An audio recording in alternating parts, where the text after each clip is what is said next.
So recently we went over the fit thesis. Now we're going to be going over postulated universality. So what is postulated universality? Postulated universality is an idea by sociologist Murdoch, right here, and he's the overarching sociologist that coined the term. And he states that all societies converge down a linear path to a nuclear familial structure, and this is supported by two sociologists actually, Parsons and Skolnick. Cross out Finch, I accidentally wrote him down, but he's part of the fit thesis. So what does Parsons say? So Parsons basically says that the family structure has lost its functional prerequisites. This is known as structural differentiation, when another institution takes over the function of a family institution, or any institution, in fact. So, for example, the family had four functions originally. It's to reproduce, economic stability, socialization, and then stabilization of adult personalities. That's what Parsons believes that, or we'll see later on that functionalists mainly believe that in the consensus theory. But now they take on two main functions, and that is socialization and socialization and stabilization. So what this means is that the family unit has lost two of its main functions, and functions include such as education. Another one is welfare status, or to provide for other individuals in the family, and even social status has been lost due to media. Before, in pre-industrial societies, you had media, or you had the family structure as your main source of social capital and your social position in society. Now that can be seen as taken over by a cultural institution such as media or something like that. So family has lost some of its functional prerequisites. Now it's mainly socialization and stabilization.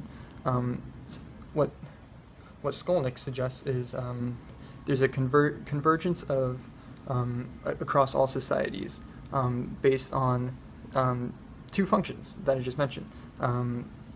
Functions, for example, include childcare, and then there's the functional fit of the nuclear family.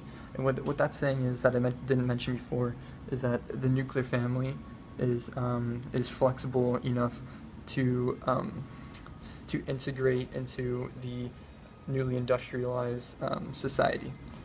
There's an alternative claim to this. That was the convergence claim. This is the alternative claim.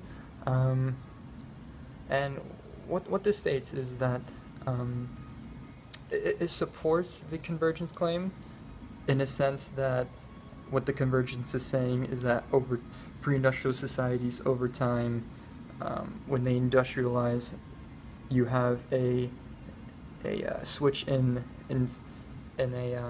family structures. So what this is saying is that you have two sociologists that studied in different countries, so mainly in Africa. You have Herndon.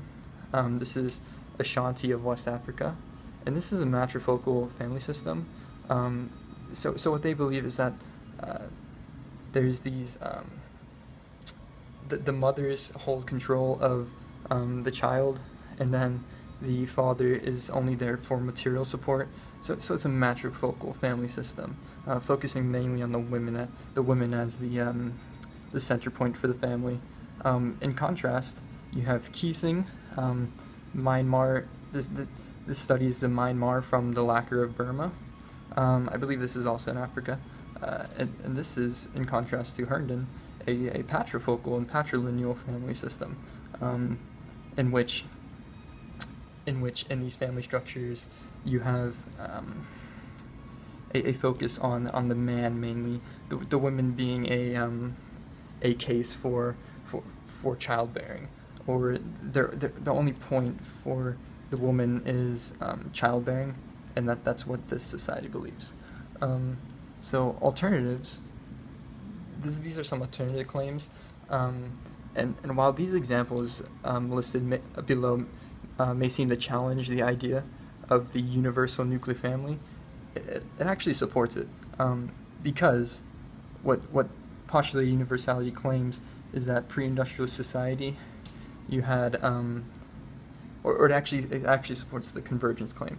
So what you had before in society was pre-industrial extended family or different family units, and they all trickled down